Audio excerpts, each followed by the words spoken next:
नमस्कार दोस्तों, स्वागत है आपका हमारे चैनल पर जहां पर आपको स्टॉक मार्केट की लेटेस्ट न्यूज़ मिलती रहती है। दोस्तों आज आरकॉम और उसके इन्वेस्टर्स के लिए काफ़ी बड़ा दिन था क्योंकि आज एनसीएलटी की तरफ से अप्रूव होना था कि क्या जियो और यूवीएआरसी को ये कंपनी मिलती है या नहीं।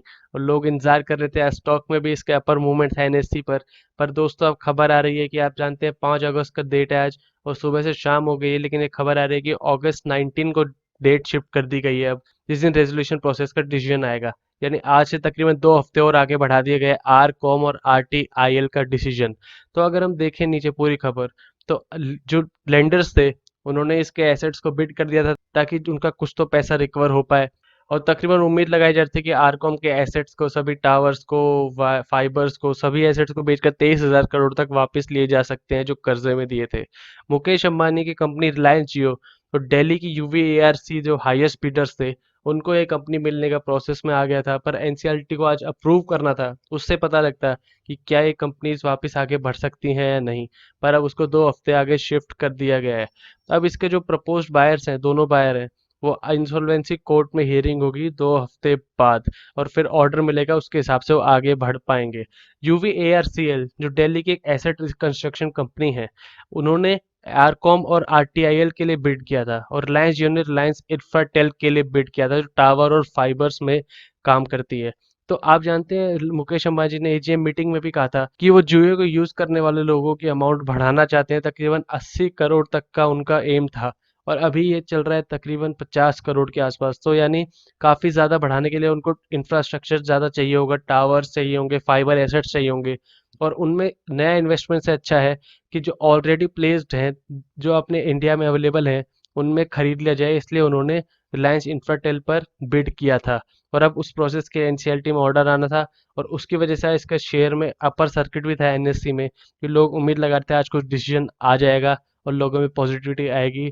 पर शाम तक हो गई है और अब तक कोई खबर नहीं आई है। हमने देखा कि आरकॉम और आरटीआईएल का डिसीजन 2 हफ्ते आगे कर दिया गया, लेकिन रिलायंस इंफ्राटेल का केस है वो आज ही चलना, जो मुकेश अंबानी जिस पर बिड किया है उसका डिसीजन आज ही आना था, लेकिन अभी शाम हो गई और अब तक कोई डिसीजन नहीं आया, इसलिए पूरी उम्मीद है कि इसको भी आगे शिफ्ट कर दिया जाएगा। टोटल कंसिडरेशन आप देख सकते हैं 20,000 से 23,000 करोड़ तक का था, जिसको 7 साल के अंदर पे करना है। यानी इसकी सीमा 7 साल कर दी गई है, एक साथ पे नहीं करना है। और तब तक अगर मुकेश अंबानी जी जियो के थ्रू ये पैसा वापस ला पाते हैं तो उनके लिए अमाउंट देना कोई बड़ी बात नहीं होगी, क्योंकि जियो ऑलरेडी फेमस हो गया है इंडिया में। 2019 में हम देख सकते हैं रिलायंस कम्युनिकेशन जो अनिल अंबानी के ग्रुप की एक ताज था, उन्होंने बैंक्रप्सी के लिए फाइल कर दिया था। यानी जो डेब्ट्स उठाए थे उन्होंने, कंपनी ने बहुत अच्छा परफॉर्म किया, स्टॉक ने बहुत अच्छा परफॉर्म किया शुरू में, पर जो कंपनी ने डेब्ट्स उठाए थे उसकी वजह से ये काफी कर्जे में डूब गई और इसका ग्रोथ उतनी स्पीड से नहीं हो रहा था और उसकी वजह से डेब्ट काफी ज्यादा हो गया। और अब बताया जा रहा है कि जो लेंडर्स हैं उनमें एक थे सिक्योर्ड लोन्स और अनसिक्योर्ड लोन्स। सिक्योर्ड लोन्स वो थे जिनमें आपको एसेट्स के बदले कोलेटरल दे दिया उन्होंने कि हम लोन ले रहे हैं अपने एसेट के बदले। लेकिन कुछ अनसिक्योर्ड लोन्स थे जो पर्सनल गारंटी पर दिए गए थे अनिल अंबानी जी की तरफ से, और वो अब वापस मिलने की आशंका कम लग रही है। और दोस्तों शेयर होल्डर्स जो लंबे टाइम से शेयर होल्डर्स हैं, इसमें काफी ऊपर खरीदा जिन्होंने, तो उनके लिए समस्या और बढ़ती जा रही है अब, क्योंकि अगर एक कंपनी को खरीद लिया गया तो इसके जो एसेट्स हैं उसको बेच के जो पैसा आएगा पहले वो पुराने कर्जे को देने में काम आएगा, और उसके बाद अगर कुछ बचेगा तो उसके बाद वो शेयर होल्डर्स पर आएगा, तो काफी मुसीबत हो सकती है उनके लिए। तो आप ये देख सकें 23,000 करोड़ रुपए जुटाने के बाद भी तकरीबन वो 50% ही होगा जो पे करना है उसका। यानी आधा पैसा ही पे कर पाएगी और बाकी मैंने आपको बताया कि अनसिक्योर्ड लोन्स था उसके रूम पे, वो एक तरीके से उन बैंक्स के लिए गायब हो गया वो पैसा। जानते हैं बैंक्रप्सी के टाइम पे लगभग 49,000 करोड़ का लोन सबमिट किया गया था, क्लेम सबमिट किए गए थे। उनमें से 33,000 करोड़ सिक्योर डेब्ट था, यानी सिक्योर डेब्ट मैंने बताया आपको जो एसेट से वापस लिया जा सकता है। और जो लेंडर्स हैं उनमें तकरीबन 53 फाइनेंशियल क्रेडिटर्स हैं, जिनमें बड़े बैंक्स, लोकल फॉरेन बैंक्स, देश के बैंक, चाइना के बैंक्स, काफी सारे बैंक से पैसा उठाया गया था और इन सबका अमाउंट इतना बड़ा जुड़ता है। और आपने देखा था अभी कुछ दिन पहले आपने हमारा वीडियो, तो हमने रिजल्ट डिस्कस किया था, उसमें भी कंपनी का रेवेन्यू लगातार गिरता जा रहा है। यानी रेवेन्यू से, ऑपरेशन से ये कर्जा चुकाने की उम्मीद काफी कम होती जा रही है। और जो रेजोल्यूशन प्लान से जो फंड आएंगे उनमें कुछ पैसा चाइनीज बैंक हो जाएगा, जो लार्जेस्ट लेंडर्स हैं, सबसे ज्यादा कर्जा चाइनीज बैंक से लिया गया है।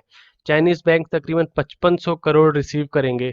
उनका प्रिंसिपल डेब्ट है वो 4500 करोड़ से कम हो जाएगा। ये बात बताई जा रही है रेजोल्यूशन प्लान होने के बाद। चाइनीज के बड़े बैंक जैसे ICBC bank, CDB bank, China development bank और export import bank of China ने अनिल अंबानी को यूके कोर्ट में ले गए थे, क्योंकि उन्होंने पर्सनल गारंटी पर लोन्स लिए थे और टाइम पर रिकवर नहीं कर पाए थे, वो उनसे टाइम पर पे नहीं कर पाए थे, इसलिए उनको कोर्ट में ले जाया गया था। तो ये थी दोस्तों आज की न्यूज़ आरकॉम की। यानी अब मान लीजिए 2 हफ्ते तक तो इसके शेयर में हमें अपवर्ड और डाउनवर्ड दोनों मोमेंटम देखने को मिल सकता है। आपने देखा कुछ दिन पहले जब इसका रिजल्ट आया था, तब से ही ये नीचे आने लग गया था। लोगों को उम्मीद थी क्या ये बेटर करेगा, पर रिजल्ट में इस बार फिर से कम रेवेन्यूज आए और तब से नीचे आने लग गया। हाल ही के कुछ टाइम में अगर हम 1 मंथ का चार्ट लगाएं तो ये 2 रुपए से काफी ऊपर आ गया था। शॉर्ट टर्म में लोगों को काफी प्रॉफिट आ गया था। अगर हम मई की बात करें तो 1 रुपए से नीचे ट्रेड कर रहा था और वहां से तकरीबन 3.5 से 4 गुना ऊपर आ गया था। तो अब लोग सोच रहे थे कि क्या इसमें और प्रॉफिट हो सकता है, या जो लॉन्ग टर्म इन्वेस्टर हैं वो सोच रहे थे क्या ये रिवाइव हो सकती है। तो दोस्तों रिजल्ट में तो कुछ ऐसी खबर नहीं आई जिससे लगे कि ये रिवाइव होगा। पर मैं आपको बताता हूँ दोस्तों कि ये पेनी स्टॉक है, पेनी स्टॉक बन चुका है। ध्यान रखिए 1 रुपए से नीचे चला गया था और अभी 3-4 रुपए के बीच में ही ट्रेड कर रहा है। तो ऐसे स्टॉक में आप इतना पैसा मत लगाइए, जितना आप रिस्क उठा सकते हैं उससे ज्यादा। आप समझिए कि 10,000 रुपए तक का रिस्क उठा सकते हैं। जिस रिवॉर्ड टू रिस्क रेशियो ज्यादा होता है दोस्तों ऐसे स्टॉक्स पर, जिसमें आपको पैसा पूरा डूब सकता है पर जल्दी से डबल ट्रिपल हो सकता है। तो इस पे आप उतना रुपया मत लगाइए कि आपको लॉस हो जाए और आपकी फाइनेंशियल प्रॉब्लम्स हो जाए। तो इस पर आप उतना ही रुपया लगाइए जितना आप रिस्क लेने को तैयार हैं। और उसके बाद जब रेजोल्यूशन प्रोसेस आ जाएगा, उसके बाद आएंगी दोस्तों मेन खबरें इस स्टॉक की कि क्या ये आगे बढ़ता है। क्योंकि रेजोल्यूशन प्रोसेस आने के बाद एक बार जियो खरीद ले तो इसमें तेजी आने की पूरी संभावना है और अगले 1-2 हफ्ते काफी ऊपर नीचे चलेगा। बीएससी पर आज हमने देखा कि लोअर सर्किट है और एनएससी पर देखा अपर सर्किट है। यानी जो इन्वेस्टर्स हैं वो अभी एक तरफ मूड नहीं बना पा रहे, क्योंकि दोनों एक्सचेंजेस पर हमें डिफरेंट रिजल्ट देखने को मिले। पर अगर जियो ने इसको खरीद लिया तो आपने देखा था कुछ टाइम पहले मुकेश अंबानी जी ने आलोक इंडस्ट्रीज में रुपए लगाए थे, उसके बाद स्टॉक रॉकेट बन गया था कुछ टाइम के लिए। और ऐसा ही कुछ इसमें देखने को मिल सकता है। और हमें ये भी जानने को मिलेगा कि उनके खरीदने के बाद क्या डी लिस्ट होगा, उसके बाद दोबारा से लिस्ट होगा या मर्जर के रूप में सामने आएगा। तो ये भी देखने लायक बात होगी। और जब रीलिस्ट होगा अगर, तो इसका क्या प्राइस होगा रीलिस्टिंग का। तो जो अभी शेयर होल्डर्स है कंपनी के, उनके लिए काफी लंबी जर्नी अभी बची है, कम से कम अगले 2 हफ्ते 3 हफ्ते तक की। तो और जो लोग छोटे प्राइस पर घुसे थे 70 पैसे 80 पैसे, वो ऑलरेडी काफी अच्छा मुनाफा कमा चुके हैं। तो आप अगर अभी प्रॉफिट बुकिंग करनी चाहे तो कर सकते हैं, क्योंकि अगले 1-2 हफ्ते स्टॉक ज्यादा रेंज में नहीं घूमने वाला है। अपर सर्किट लगा तो इतना ज्यादा नहीं लगेगा। ऑपरेटर का खेल लो दोस्तों अलग बात है और उससे आपको बचकर भी रहना चाहिए। पर मेन दम इस स्टॉक में अब कोई न्यूज आने के बाद ही होगा जो इस रेजोल्यूशन प्लान से रिलेटेड हो सकती है। तो ये थी दोस्तों आरकॉम की लेटेस्ट न्यूज़। वीडियो पसंद आए तो लाइक कीजिए और ऐसी और वीडियोस के लिए हमारे चैनल को सब्सक्राइब कीजिए।